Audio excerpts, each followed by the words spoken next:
In a small town of Willowfield, a sleepy village surrounded by lush forests and sparkling rivers, everything seemed ordinary. One sunny Monday morning, the school bell rang sharply, a usual signal that beckoned children from their homes to a day of learning. However, this morning held a peculiar surprise for the students and teachers of Willowfield Elementary. As the bell tolled, rather than the usual procession of youngsters, a lively parade of animals trooped into the schoolyard, much to the astonishment of onlookers.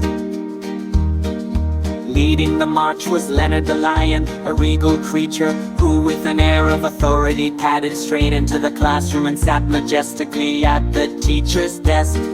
The children stood frozen, their eyes wide with wonder.